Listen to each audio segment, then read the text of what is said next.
শেষ পর্যন্ত শুনুন, ফল পাবেন ইনশাল্লাহ। হাদিস শোনায়, ফাতেমা এমন একজন বউ ছিলেন যিনি তার স্বামীর কাছে কোনো আবদারি করতেন না, কোনো কিছু চাইতেন না।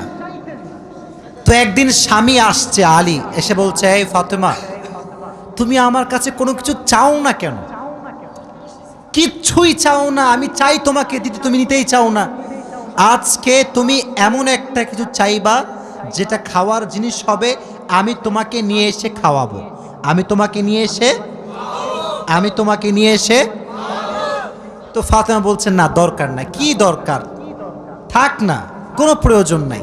তো আলী আজকে নাসরবান্দা, না আমি খাওয়াই ছাড়বো আজকে, বলো কি খাবা। তো উনি বললেন, আমার কিচ্ছু লাগবে না, জাস্ট বাজার থেকে একটা আনার নিয়ে আসবেন। কি নিয়ে আসবেন? বাজার থেকে একটা আনার কিনেছেন, কিনে যখন বাসায় ব্যাক করবেন, হঠাৎ করে একজন গরিব মানুষ আসছে, সে বলছে, আলী, আজ 3 দিন যাবত আমার পেটে কোনো খানা নাই, আমি বড় হতদরিদ্র মানুষ, খুবই ক্ষুধার্ত মানুষ, তুমি কি আমাকে কিছু খাওয়াতে পারবা?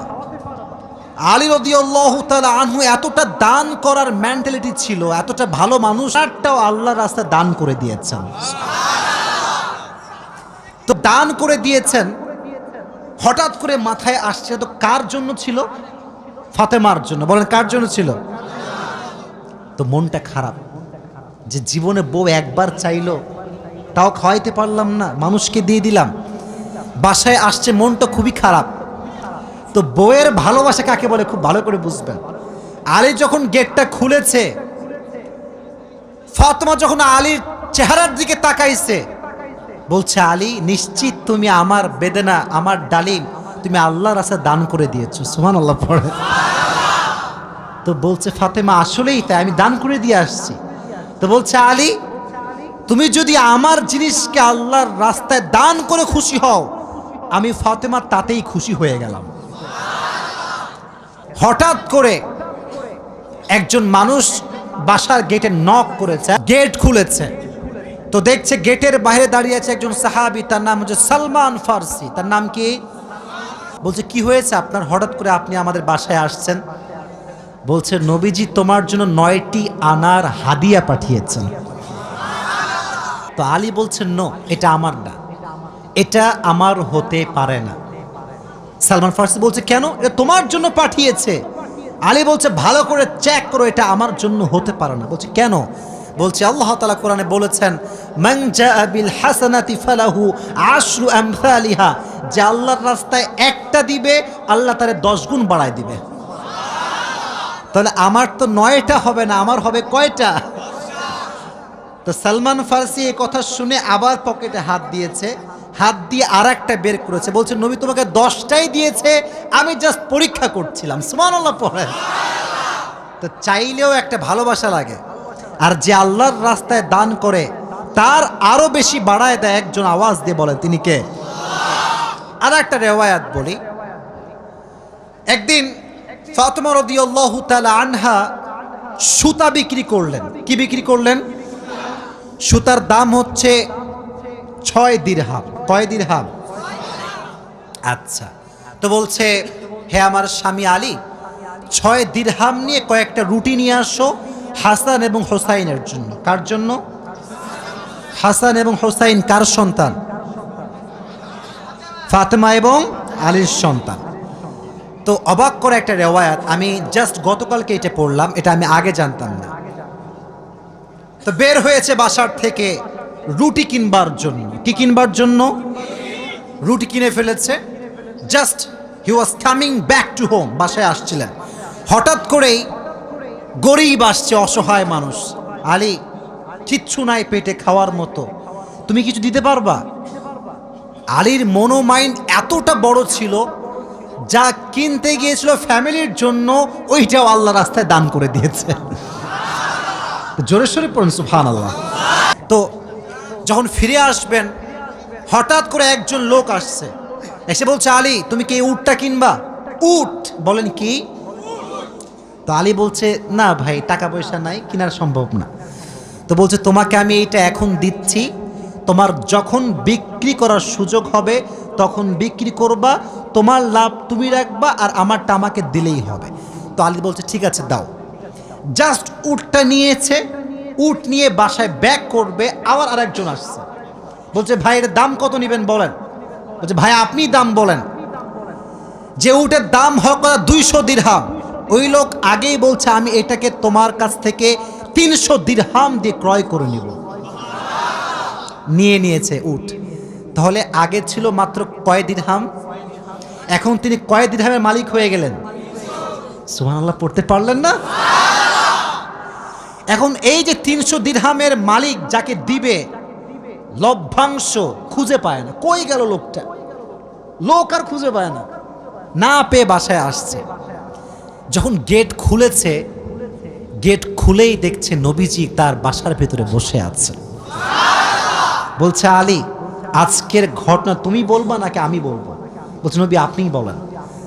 বলছে তোমার কাছে সর্বপ্রথম যিনি উট বিক্রি করেছিলেন তিনি আর কেউ নন, তিনি হচ্ছেন জিবরাইল। আর যিনি ক্রয় করেছেন 300 দিরহাম দিয়ে সে কোনো মানুষ নয়, তিনি হচ্ছেন ইসরাফিল। কেন নবী এটা কেন আমার সঙ্গে হলো? বল তুমি যে নিজে না খেয়ে মানুষকে খাওয়াইছো, এটা আল্লাহর কাছে বড্ড ভালো লেগেছে। তো আল্লাহ তোমার এত বেশি বাড়ায় দিয়েছে যে তুমি কল্পনাই করতে পারো না। সুবহানাল্লাহ পড়েন। আর একটা হাদিস। আচ্ছা বলেন তো পরিবারের, আচ্ছা এখানে সব যুবক আমার মনে হয় আমরা মধ্যবিত্ত পরিবারের সন্তান, ঠিক আছে না প্রিয় ভাইয়েরা? শোনেন একটা কথা বলি, অনেক সময় অনেক যুবকের মন খারাপ হয় যে হুজুর শখের একটা R15 নাই, শখের একটা আইফোন নাই, ঠিক আছে না প্রিয় ভাইয়েরা? শখের একটা গাড়ি নাই, শখের একটা বাড়ি নাই। অনেকের এটা কষ্ট থাকে, না বললে হবে না, এটা মানুষ হিসেবে কষ্ট লাগে, ঠিক আছে। কিন্তু মাথায় রাখবা গরিবরা, মধ্যবিত্তরা বড়লোকের চাইতে 500 বছর আগেই জান্নাতে প্রবেশ করবে। এবার খুশি না বেজার? এবার হাদিস শোনা। হঠাৎ করে একদিন আলী এবং ফাতেমার ঘরে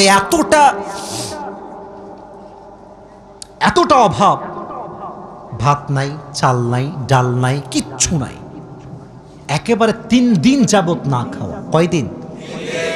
এটাই কম মনে হচ্ছে আপনার কাছে? কম না বেশি?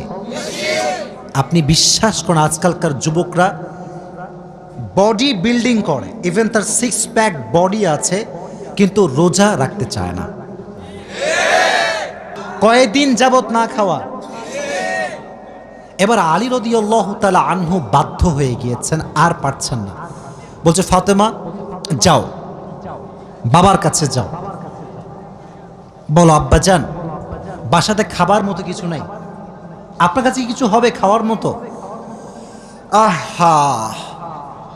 ফাতেমা যখন ঘরে আসছেন, নবীজি ঘর খুলে দিয়েছেন। দেখেন বাবা এবং মেয়ের ভালোবাসা কত সুন্দর। ফাতেমা বলেন নাই যে আব্বাজান কিছু লাগবে। যখন গেট খুলেছে, মেয়ের চেহারা দেখেছে, আব্বা বুঝে গিয়েছে মেয়েটা আমার ক্ষুধার্ত হয়ে আমার কাছে এসেছে। সুবহানাল্লাহ পড়ে ডাক দিয়ে বলছে ফাতেমা তোমার অবস্থা কি বলো, কি হয়েছে তোমার? ফাতেমা রাদিয়াল্লাহু তাআলা আনহা ডাক দিয়ে বলছে আব্বাজান আজ 3 দিন যাবত আমাদের বাসায় কোনো ভাত নাই, ডাল নাই, চাল নাই, গোস্ত নাই, কিচ্ছু নাই। আমি আপনার কাছে একজন ক্ষুধার্ত নারী হয়ে এসেছি কিছু নেওয়ার জন্য। তো নবীজি বলছেন এই যুবকেরা এদিকে তাকাও। বলছে ফাতেমা আমার কাছে 5টা বকরি আছে, 5টা দোয়া আছে। 5টা বকরিও আছে, 5টা ধামরাটের ভাইয়েরা 5টা দোয়া আছে, 5টা বকরি আছে। তুমি কোনটা নিতে চাও? Which one you want select? তো ফাতেমা বলছে নবী হে আমার বকরি লাগবে না, আমাকে দোয়া শিখাই দিলেই হবে। পরীক্ষায় পাস। দোয়াটা আমার সঙ্গে সবাই পড়েন, সকলে আমার চোখে চোখ রাখেন, সবাই পড়েন ইয়া আউয়ালাল আউয়ালিন, ইয়া আখিরাল আখিরিন, ইয়া যাল কুওয়াতিল মাতিন, ইয়া রাহিমাল মাসাকিন, ইয়া আরহামার রাহিমিন। আমি জানি যে এটা এখনই মুখস্থ করা সম্ভব না, তবে এটা আগামীকাল কোথায় যাবে? মাশাআল্লাহ সার্চ করবেন ডাউনলোড দিবেন, এখানে কাট করে নিয়ে আসবেন। এই দোয়াটা you have to repeat after me, বারবার বারবার বারবার। নবীজি বলেছেন এই দোয়া যে যত বেশি পড়বে তার রিজিকে বরকত তত বেশি বেড়ে যাবে। এই দোয়াটা আমরা বেশি বেশি পাঠ করব তো ইনশাআল্লাহ।